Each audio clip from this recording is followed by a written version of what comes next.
Toqoshi xarunta ugu ballaaran ee milixda Somaliland laga soo qodo.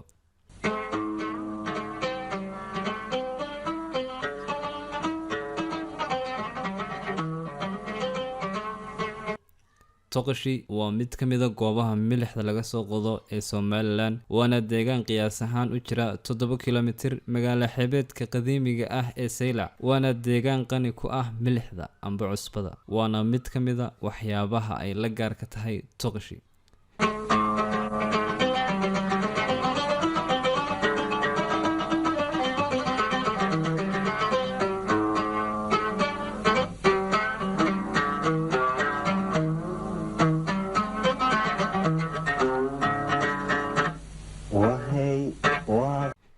Boqoshadii aan ku gaarnay magaalo xeebeedka Saylac ayay qayb ka ahayd socdaalkana oo intii aanu joognay magaaladaas ayaan Toqoshina safar kooban ku gaarnay.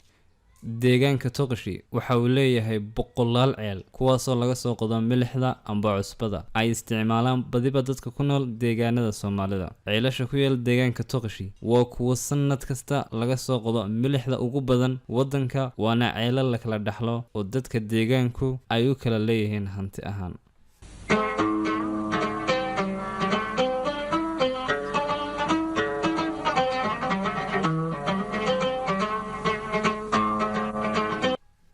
qalabka ay ku shaqeeyaan reer Toqoshi markay milixda soo saarayaan waxa kamid ah majarafado, kaariyoonayaal iyo tooshash maadaama ay habeenkii shaqeeyaan inta badan. Sidoo kale jawaano ay ku garaan milixda markay dibadda u soo saaraan ayaa kamid ah qalabka ay isticmaalaan.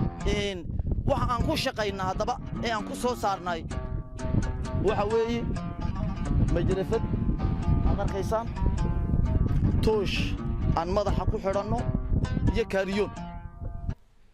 balse caqabado badan oo haysta dadka ka soo saara milixda deegaankan Toqoshi ayaanay waxba ka qaban dawladda iyo cid kaleba kuwaasoo ay ka mid yihiin qalabka ay ku shaqeeyaan iyo midka ay iskaga ilaalin lahaayeen markay ceelasha milixda galayaan maadaama milixdu ay waxyeeli karto caafimaadka qofka iyo jidhkiisaba. ceelkan qayba markuu roobku doo hadii lagu dhaco qofku uu boogaya oo iska ilaalina waan ku dhaadhacanayo caalamku golf isku xidhaa waxaan qalabay annagu laakiin sida aan u socono waan ku dhacnaa intaan dalka yar dhigano adu waxaan nahay dad xagga Ilaahay ka nool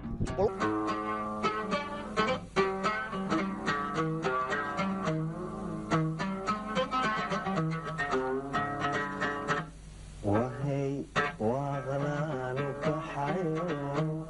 أدلان وياها وهي وغلال كحيو أدلان وياها